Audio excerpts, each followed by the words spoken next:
दोस्तों नमस्कार, स्वागत है आपका 4 PM पर। मैं हूं आपके साथ अदिति। 24 घंटे बाद संसद में एक विशेष सत्र शुरू होने जा रहा है। 16 अप्रैल, 17 अप्रैल और 18 अप्रैल के विशेष संसदीय सत्र को लेकर के देश की राजनीति में एक बड़ा सा डर जो है घर कर गया है। आरोप ये लग रहे हैं कि महिला आरक्षण बिल तो केवल एक मुखौटा है, एक बहाना है।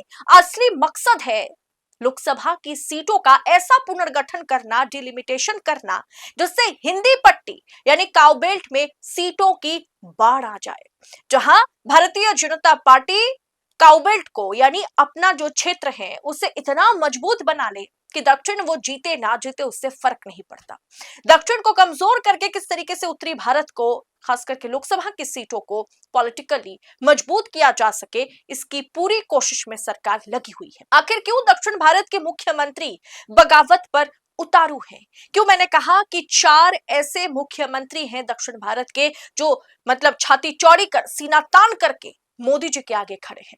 क्या 2011 की जनगणना के आधार पर सीटों का बंटवारा देश को उत्तर बनाम दक्षिण की लड़ाई में झोंक देगा? और कौन से 4 मुख्यमंत्री हैं जिन्होंने मोदी के खिलाफ सीना तान कर खड़े हैं, वो भी एक साथ एकजुट होकर के? सब कुछ आपको बताऊंगी, तो आखिर तक वीडियो में हमारे साथ बने रहे। सबसे पहले ये ट्वीट देखिए। किसान नेता, पॉलिटिकल एक्सपर्ट योगेंद्र यादव ने एक टैली की है। योगेंद्र यादव की टैली बताती है कि अगर 2011 की जनगणना के आधार पर परिसीमन हुआ, डिलिमिटेशन हुआ, तो लोकसभा सीटों की संख्या जो है वो 543 से बढ़कर 850 तक पहुंच सकती है।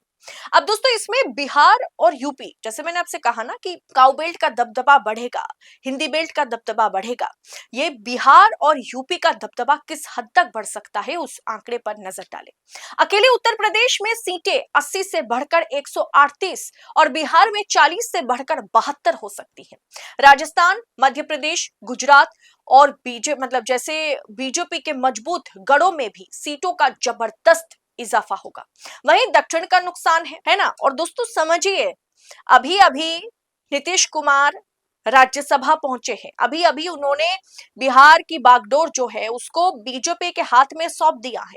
अब ऐसे में बिहार में अगर इस तरीके से लोकसभा सीटों की बढ़ोतरी होती है, डबल हो जाता है, तो वो सवालों के घेरे में आएगा।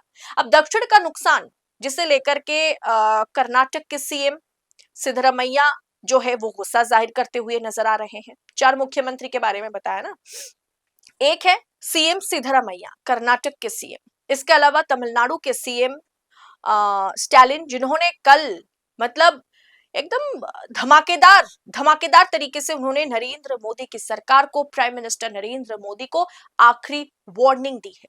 इसके अलावा आंध्र प्रदेश के सीएम, भले ही वो कितना ही मोदी सरकार के वैसाखी बने बैठे हैं, लेकिन इस मुद्दे पर अगर दक्षिण को कमजोर किया जाएगा तो यहाँ पर जो हमारे आंध्र प्रदेश के मुख्यमंत्री हैं चंद्रबाबू नायडू, वो भी कहीं ना कहीं आवाज उठाएंगे। इसके अलावा है तेलंगाना के सीएम रेवंत रेड्डी। ये 4 सीएम, रेवंत रेड्डी, सिद्धरमैया, चंद्रबाबू नायडू और तमिलनाडु के मुख्यमंत्री स्टालिन, एम.के. स्टालिन, गुस्से में आग बबूला है। दोस्तों आज के समय में सत्ता की आंखों में आंखें डालकर पत्रकारिता करना मुश्किल हो गया है। हमारे 4 PM नेशनल यूट्यूब चैनल और फेसबुक चैनल को, जिसे आपका प्यार और विश्वास हमेशा से मिलता रहा, उसे बंद करके सरकार ने यह साबित कर दिया कि वो आपके सवालों से कितना डरती है। मुश्किल दौर है, लेकिन हम ना रुके थे और ना ही रुकेंगे। हम सच के लिए हमेशा लड़ते रहेंगे। ऐसे में 4 PM उत्तर प्रदेश यानी 4 PM यूपी को ज्यादा से ज्यादा ज्वाइन करें और स्वतंत्र पत्रकारिता को जिंदा रखने के लिए जितना हो सके उतना हमारा आर्थिक सहयोग करें। आपके सहयोग से ये जंग हम जीत कर रहेंगे। अब दोस्तों दक्षिण का किस तरीके का नुकसान हो सकता है? कर्नाटक सीएम सिद्धरमैया, तमिलनाडु, केरला और आंध्र प्रदेश, तेलंगाना जैसे राज्य ने जनसंख्या नियंत्रण पर बेहतरीन काम किया है, लेकिन अब उन्हें इसकी सजा मिल सकती है। सीटों की संख्या तो यहाँ भी बढ़ेगी, लेकिन अनुपात के मामले में ये राज्य उत्तर भारत के मुकाबले में बहुत पीछे छूट जाएंगे। जहां बिहार जैसे राज्य में मानिए कि 40 सीटें बढ़ रही हैं या फिर 35 सीटें बढ़ रही है, वो यहाँ पर जो है यहाँ 10 सीटें बढ़ा दी जाएगी। बढ़ तो यहाँ भी रही है सीटें, लेकिन अनुपात इतना कम है कि कहीं ना कहीं दक्षिण भारत के राज्य जो है वो पीछे छूट जाएंगे। मुख्यमंत्री स्टालिन रेवंत रेड्डी का बड़ा विरोध जो है वो सामने आया है। तमिलनाडु के मुख्यमंत्री एम.के. स्टालिन ने तो यहां तक चेतावनी दे दी है कि वो सड़क पर उतरेंगे और 1950s 1960s यानी 1950 और 60 के दशक का वो दौर उन्होंने याद दिलाया है कि मेरे नेतृत्व में, मेरी पार्टी के नेतृत्व में तमिलनाडु में एक ऐसा विरोध होगा जो दिल्ली को हिला देगा और पूरी दुनिया वो विरोध देखेगी। उनका सीधा सवाल है, क्या हमारी अच्छी प्रगति जो है, जनसंख्या पर नियंत्रण जो है, ये हमारी राजनीतिक कमजोरी बन जाएगी क्या? दोस्तों, तीसरा मुद्दा है कि महिला आरक्षण अधिकार या सिर्फ बहाना। विपक्ष और एक्सपर्ट्स का कहना है कि अगर सरकार वाकई महिलाओं को हक देना चाहती है तो वर्तमान में 543 सीटों पर ही 33% आरक्षण तुरंत क्यों नहीं लागू कर देती है? सीटों को बढ़ाने और परिसीमन को इसमें जोड़ने की क्या जरूरत है? पहले सीटें बढ़ाएं और फिर महिला के आरक्षण अगर आप 33% करते हैं तो फिर बात तो फिर बराबर हो जाएगी ना। अभी भी जो स्थिति है तब भी वैसी स्थिति है। अभी मानिए 50 सीटों में 10 सीटें महिलाओं को दी जा रही हैं, तब 100 करके 20 सीटें दी जाएगी, लगभग बात बराबर है। अब दोस्तों, सीटों को बढ़ाने और परिसीमन, इसकी क्या जरूरत है? महिला आरक्षण के साथ इसका क्या कनेक्शन है?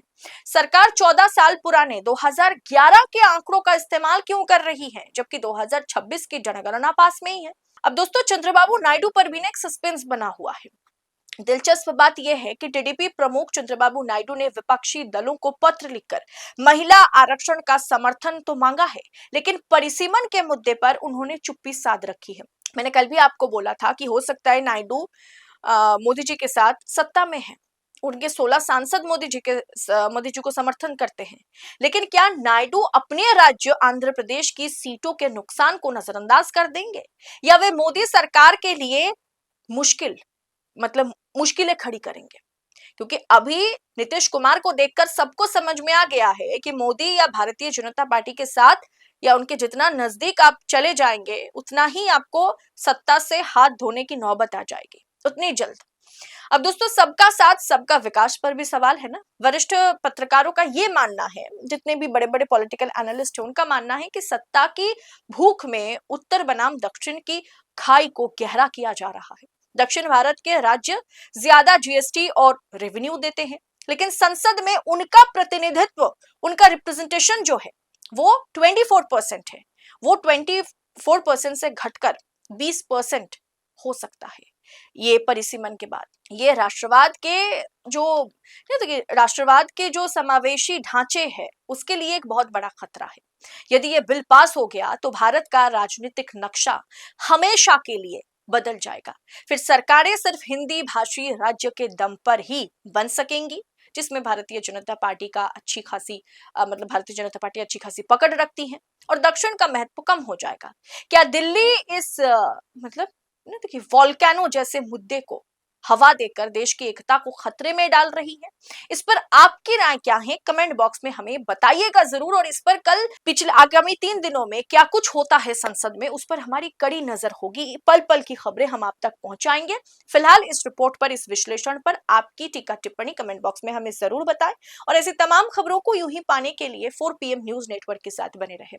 मुझे दीजिए इजाजत। बहुत बहुत शुक्रिया आप सभी का। जय हिंद, जय भारत।